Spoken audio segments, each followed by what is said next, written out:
Hey, how's it going, everybody, and welcome back into the SFS channel. My name is Gavin, and today we are filming our first NFL mock draft for the 2022 draft season here immediately following the Super Bowl. Congratulations to the Los Angeles Rams for knocking off the Cincinnati Bengals 23-20. And it's the Super Bowl MVP, Cooper Kupp, who obviously I've been covering all season long through our fantasy football analysis. So today, the draft order is set. You guys are probably seeing this very early on Monday morning. And we're going to be going through a rapid draft here of the entire first round with that official order set. Obviously, we're going to have trades throughout this offseason in a whole bunch of moving pieces. We're going to have quarterbacks potentially moving and landing in new spaces and all that great stuff. But these are my thoughts at this moment in time. As I kind of alluded to, this is going to be a rapid mock draft, so I'm going to be covering each pick with relative efficiency here and trying to move along with things.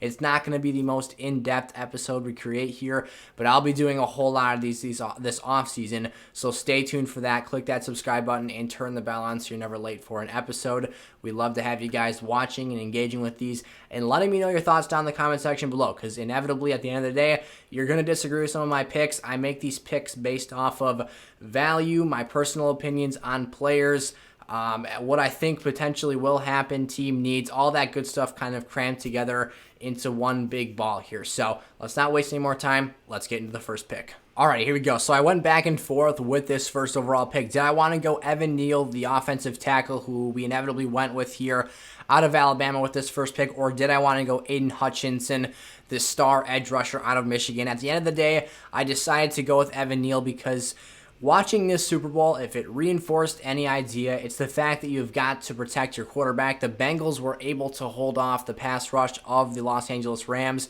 for a good 2.5 quarters of that game, but once they grew tired, once they wore down, that defense completely ate Joe Burrow alive, and that was the difference. And you have got to protect your young quarterback in order to win football games, to keep him upright, and to keep him healthy for a long stretch of time.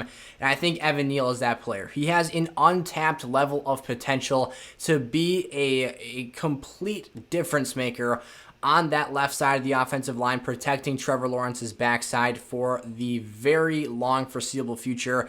I think that there's a lot of room for improvement. He could get those feet a little bit quicker. He can improve his both run and pass game. But again, the size, the skill, the potential is extremely high. And I think this is a draft choice that with Doug Peterson coming into this offense would really help this team take the next step forward and to help Trevor Lawrence feel a higher level of comfort when passing out of the pocket for Jacksonville next season. Then off the board here at number 2, Aiden Hutchinson, the Michigan product, falls right into the lap of the NFL's franchise placed in Michigan, that being the Detroit Lions here, getting an absolute stud that not only meets the needs of this team, but the culture of their head coach, Dan Campbell. You're getting a physical player with a high motor in Aiden Hutchinson that is going to go to work, buy into this system, and make a difference for this team. I think this offense has some building pieces, some building blocks on the offensive side of the ball, but they can really take the next step forward here by drafting Aiden Hutchinson. He's going to, again, push the tempo and the urgency for the quarterback on the other side of the field to get the football out of his hands and impact games in a big way in both the run and pass game. His physicality and his motor can set the tone for the rest of this defense, and he can become the centerpiece of that unit. And number 3 here, I've got my number 2 edge rusher in this class, Kayvon Thibodeaux. Coming off the board here to the Houston Texans, Lovie Smith gets his centerpiece on the defensive side of the ball. Not quite as well-rounded and elite at all facets of the game as an Aiden Hutchinson is, but he has elite size, athleticism, and potential. That's the big word here. The Texans have been missing a dominant player on the defensive side of the ball for some time now. J.J. Watt has now moved on. He's no longer a Texan. Jadeveon Clowney, another former first overall pick and well, I was going to say first round pick and first overall pick. He is now bounced around to numerous teams since being a Texan.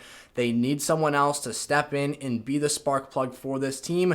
And I think that with this quarterback class, the current climate we have for the evaluation and the breakdown of the QB position for the available players in this class, I don't know if one of them will go top 3. That could potentially change after seeing the combine and hearing some rumors and all that stuff. But for now, I think the Texans going Kayvon Thibodeaux is their best option to get that difference maker at the pass rush position for this defense. At number 4, I have the Jets taking Kyle Hamilton.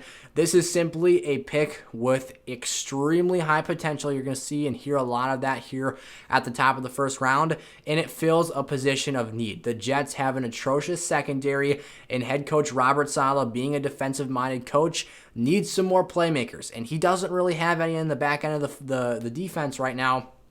And their best player in the secondary, Marcus May, is frequently injured and really spottily available for this team. Kyle Hamilton is a rangy, athletic safety at 6'4". He gives you elite size, and if you can see those arms on the screen right now, they are quite long. I'm not exactly sure what his wingspan is, but it's pretty darn big. He's got that length to knock down passes, to make plays, and I think he could be an elite tight end coverage weapon that could be used at the next level to shut down that position and be a difference maker.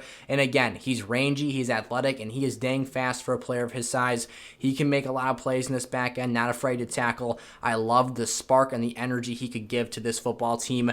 At number 5, I have the Giants taking maybe the best player today at his respective position. Now, some are going to think that this is way too high to be taking an interior offensive lineman, Tyler Linderbaum, out of Iowa off the board here. But look, the Jets have declared John Mara, their owner, they need to help Daniel Jones. And I think the main way they can do that is by providing a more structural support system from this offensive line. They have little to no run game, little to no time for pass protection, and the relationship between center and quarterback is so important at this day and age of the NFL. You talk about having Patrick Mahomes and Creed Humphrey, the impact he made as a rookie this past season, having the difference between Justin Herbert in his rookie season to getting Corey Linsley, an all-pro center in his second year. They can make strides and make differences for this team. The reaction, their football IQ up front to help the quarterback check into different looks based off of their read of the interior of the defense. There's a lot of things I think that Linderbaum can bring to this team.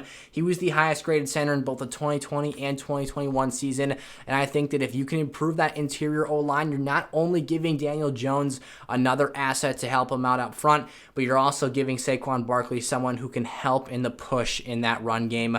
At number 6 here, I've got the Panthers taking one of my favorite tackles in this class, Charles Cross out of Mississippi State. Charles Cross, just to be forward here, is not the best run-blocking tackle in this draft.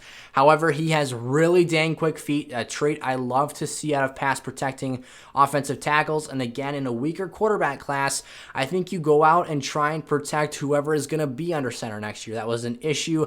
Sam Darnold, Cam Newton, whoever was back there was highly pressured this past season, and that's something they need to address. Again, Charles Cross here, he's got those quick feet. We talk about David Bakhtiari and other elite pass-protecting offensive tackles in the game right now. That is a trait that a lot of them have in common. Guys with slower and more sluggish feet aren't getting off the ball as fast, and quicker speed rushers off the edge are able to capitalize and expose those guys. At number 7 here, I have the Giants with those top 2 first-round picks, double dipping in the offensive line positions to go out there, and as I touched on with that number 5 overall pick, address and really tie up the loose ends of this front 5 in the offensive line. As, again, I said, John Mara has been very displeased with the efforts to support Daniel Jones, and he said that they have done basically everything to make his life more difficult.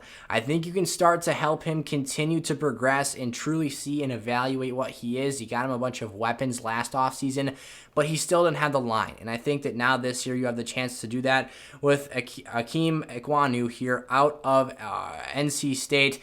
This is a player who is a little bit of a hybrid between not being an overly elite run blocking or pass blocking offensive tackle, but he's very balanced. And I think that for someone who can start and be plugged in right away at right tackle to play opposite of Andrew Thomas, who was drafted and this past season proved to be a very valuable pick there, I think that you've really got 3 young pieces on that offensive line that you can start to depend on here and move forward with as, again, the centerpieces of that line, and really giving Daniel Jones an opportunity to prove he's a starting NFL quarterback.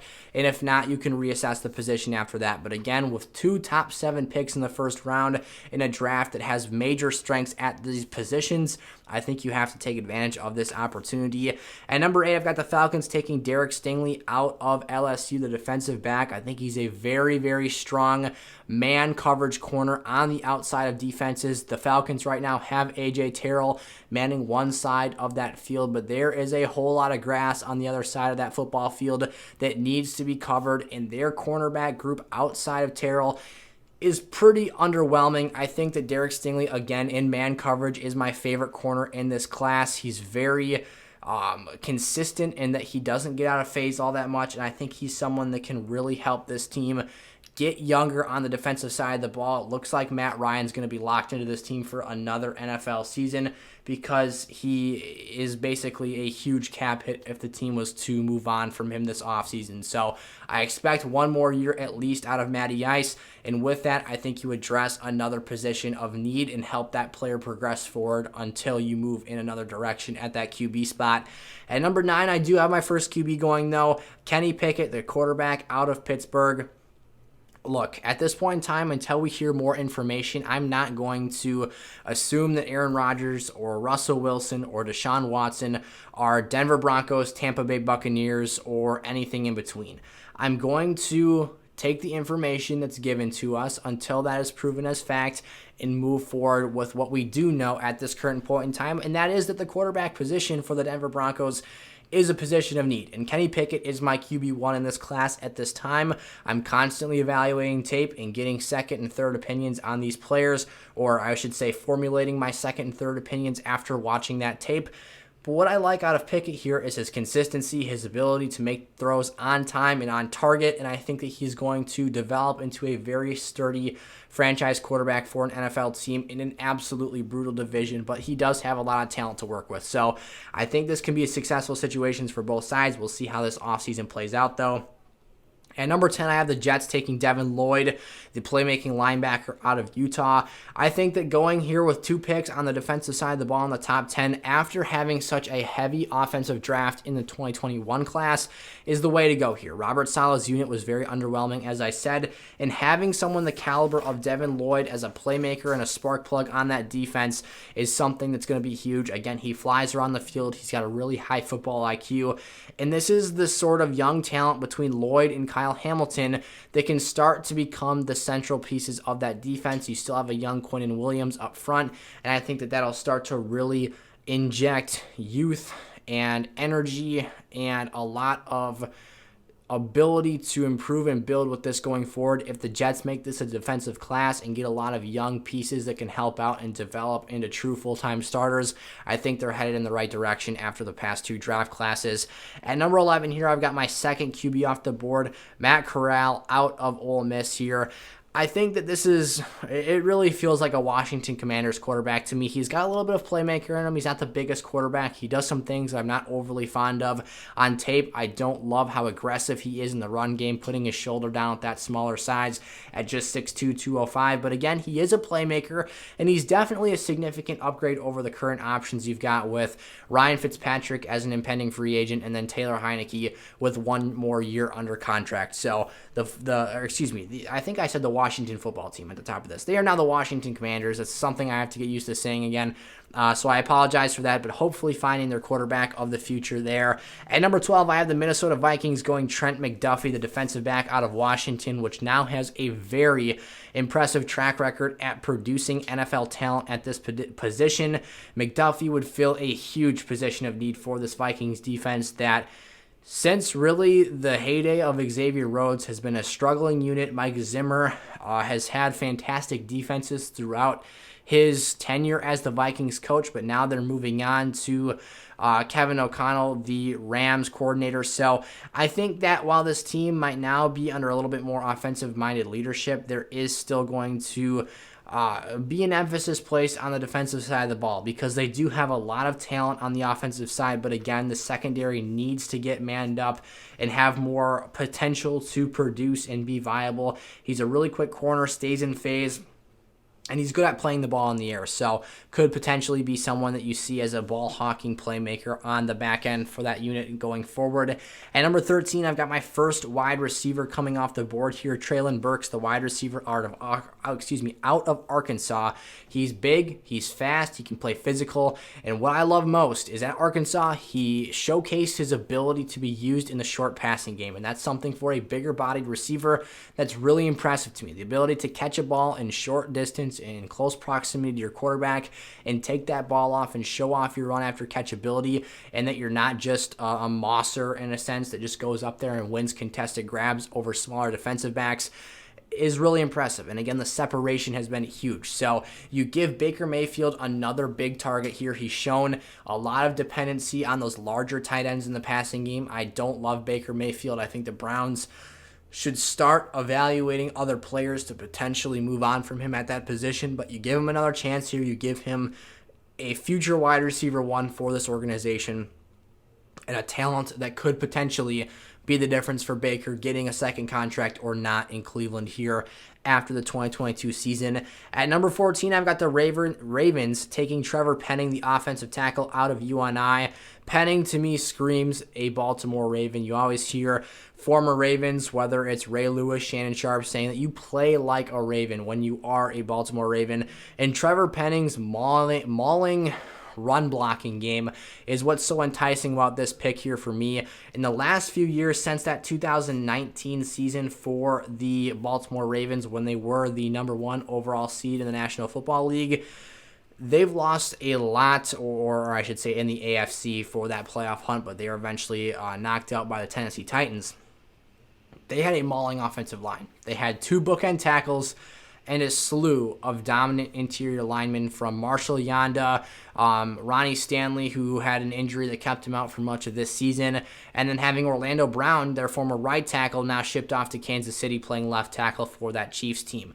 They really need to rebuild. It's time to infuse that unit with more talent, more potential there, because I think the struggles up front in losing bodies, losing playmakers, or not necessarily a playmaker because the offensive linemen don't touch the football, but someone who is a difference maker. That's the key here at moving bodies out of the way and, again, being a mauler in the run game. I think that Trevor Penning could step in at right tackle, be a day one starter, and be a difference maker in that run game for Baltimore, helping Lamar Jackson and the running back committee get back on track and be one of the NFL's top rushing units.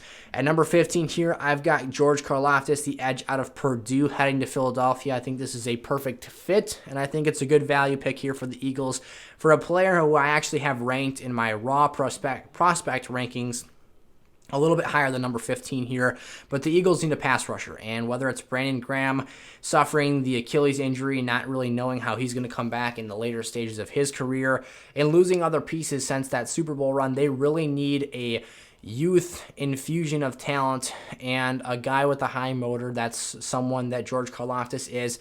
He can get after the quarterback, and he can also come in and stop the run. And I think that even if he isn't a full-time starter, if he's able to get in a rotation with the guys the Eagles already have, Derek Barnett, again, Brandon Graham returning from injury there, you're going to start to generate some additional heat on the quarterback. That was something they were really lacking down the stretch of last season, and quarterbacks had all day to throw if they didn't incorporate a blitz into their scheme. So George Karlaftis, the pick at number 16, back-to-back picks for the Eagles here, at 15. Now at 16, they take Garrett Wilson, the wide receiver out of Ohio State.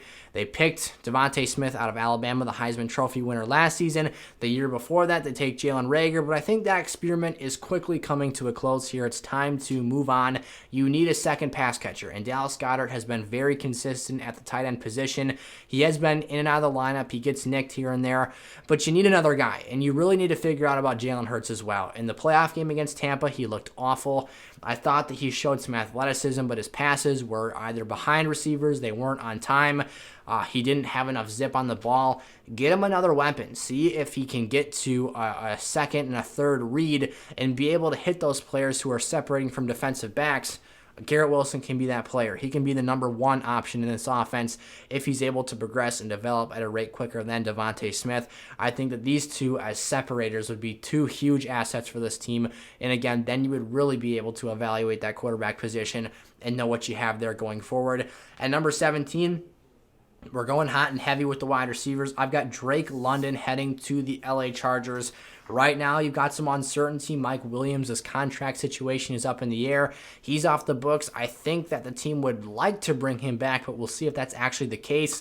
If you can't, go out and get a big-bodied receiver who can kind of fulfill and replace that role in Drake London. 6'5", 215 out of USC. He can high point the football. He can win deep as well, like Mike Williams. Again, kind of filling in and replacing that role. Again, injecting youth into this football team and getting another young player who can connect and form a combination with your elite and ascending quarterback, Justin Herbert.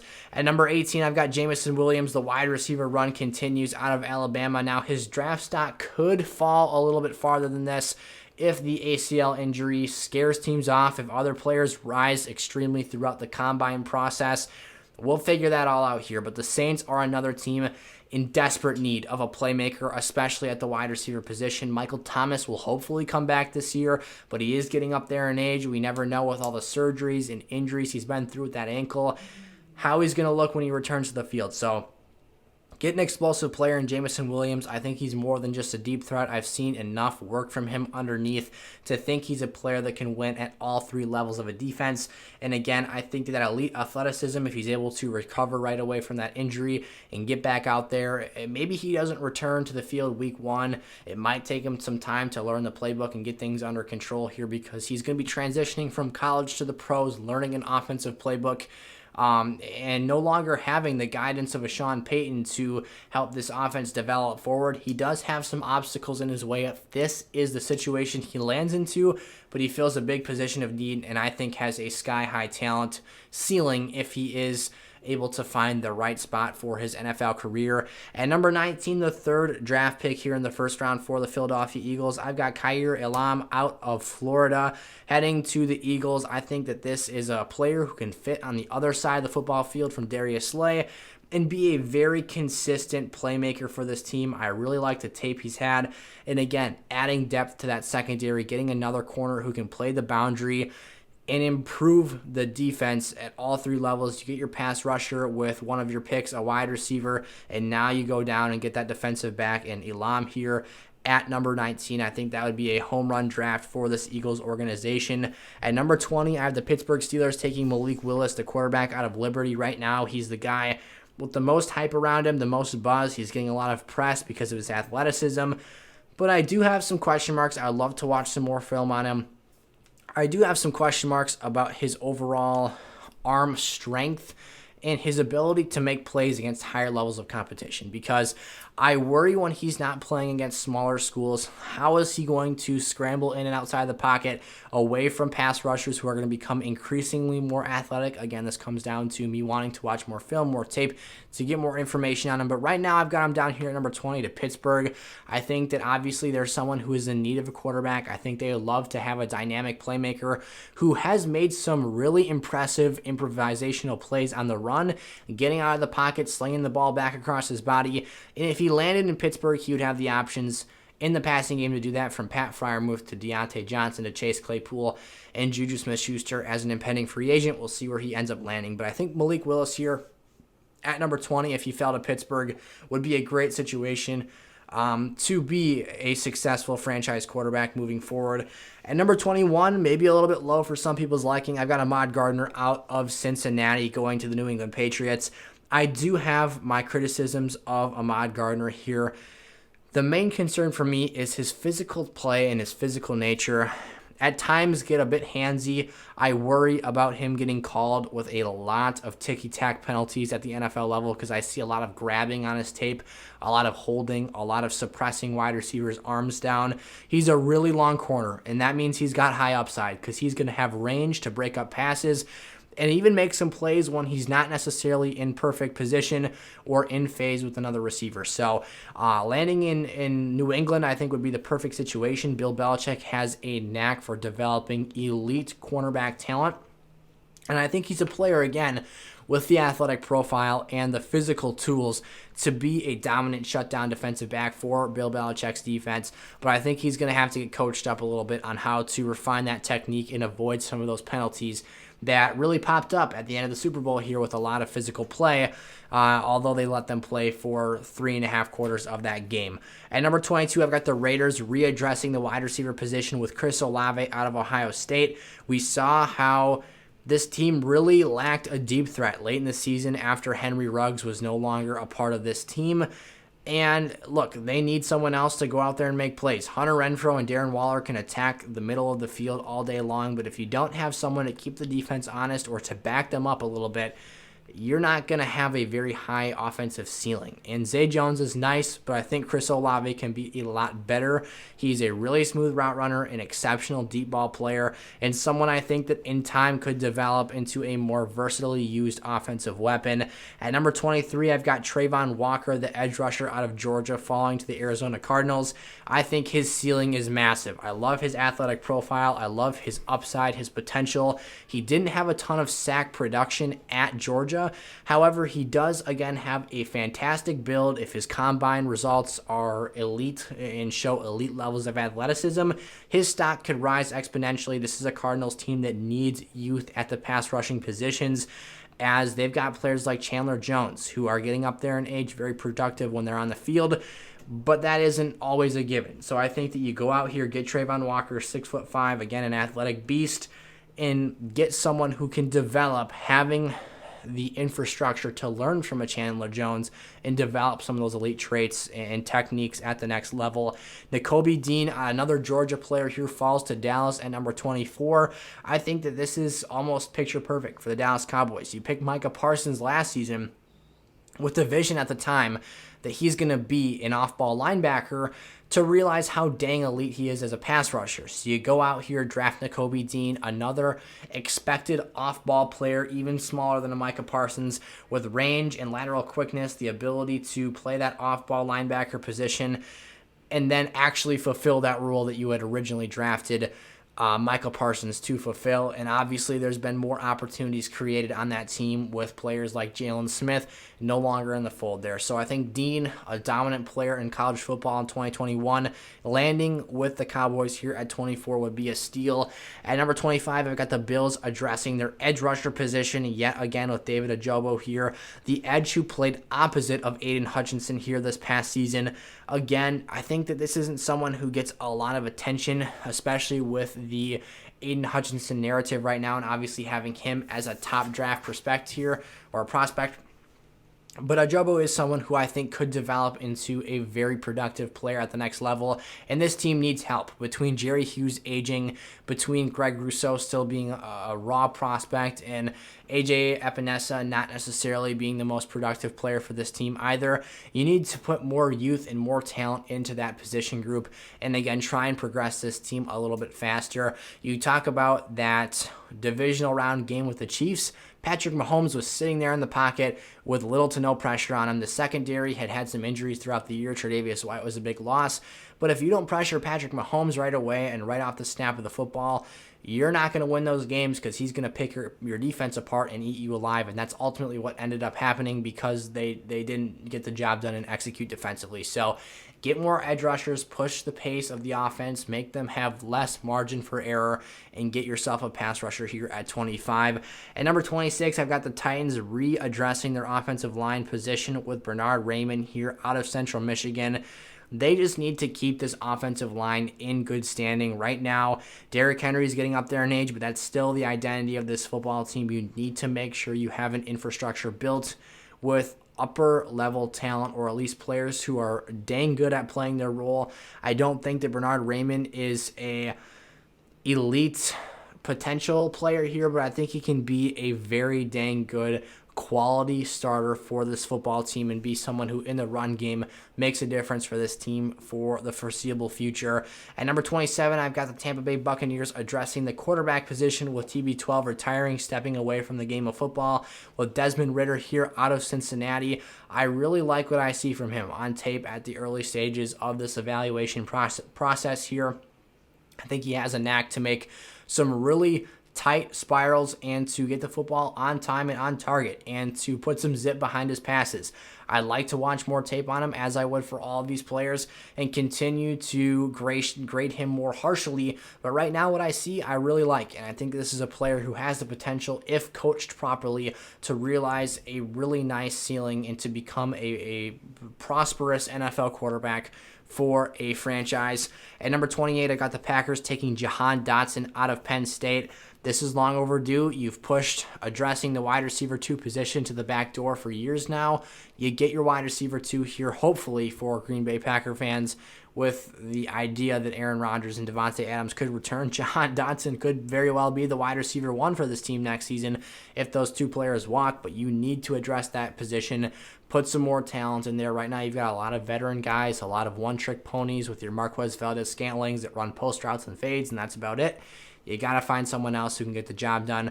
Dotson can run routes at an elite level, run deep routes at an elite level. He can separate, and he has elite athleticism. He could be coached up a little bit more in the intermediate and underneath passing game levels. But again, he does have the talent and infrastructure to do that. Miami taking Kenyon Green here out of Texas A&M.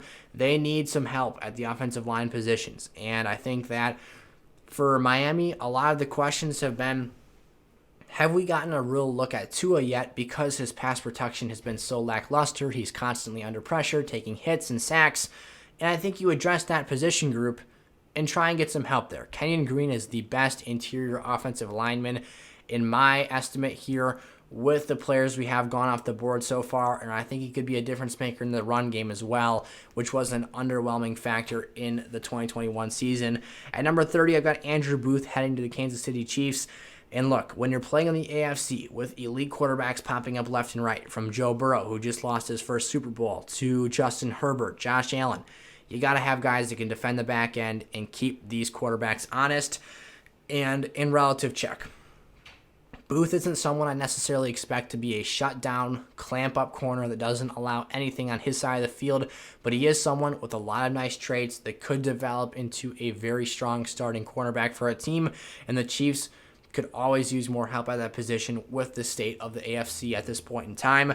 At number 31 here, I've got Daniel Filali out of the University of Minnesota. I'm not sure if I pronounced that name entirely correct.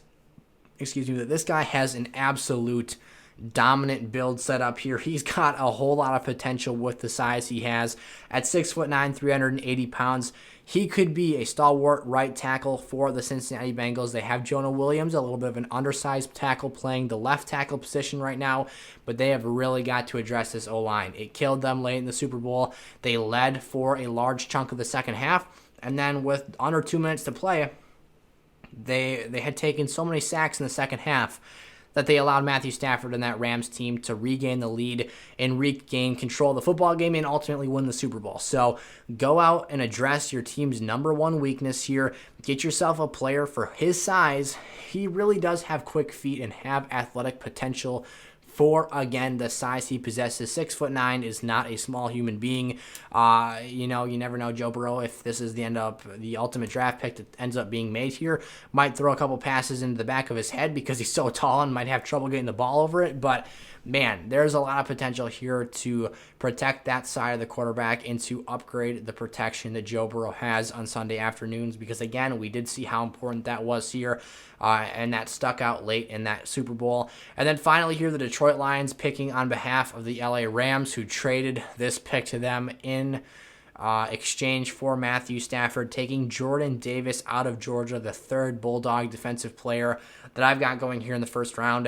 And I think that this goes back to the Dan Campbell factor here in developing an elite defensive line with your 2 first-round draft picks, getting Jordan Davis and then getting Aiden Hutchinson and then coming down here at the end of the round and getting Jordan Davis. These are 2 players that can control the line of scrimmage and play physical football. He gives me some Vince Wilfork vibes at his huge 6'6", 340-pound build. He's basically an immovable force in the run game. And this isn't someone who I expect to get a ton of pressure on the quarterback in the passing game, but he is someone, again, in the run game, it's going to be really hard to draw out blocks for him, and you're probably going to have to divert 2 linemen his way to cinch up that part of the field because he is going to command a lot of attention. So that rounds up the first round. Let me know your thoughts down in the comment section below. We'll be doing, again, a ton more of these videos in the future.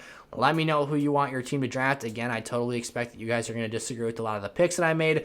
We've still got a lot of evaluation to do, combines, pro days, all that great stuff. We'll get new information, learn more about these players, and continue pumping these things out for you guys all off season long. Again, thank you guys so much for tuning in. Click the like button before you head on out of today's episode. Click the subscribe button if you're new around here, and turn the bell on so you're never late for a video. And I'll see you next time. Peace out.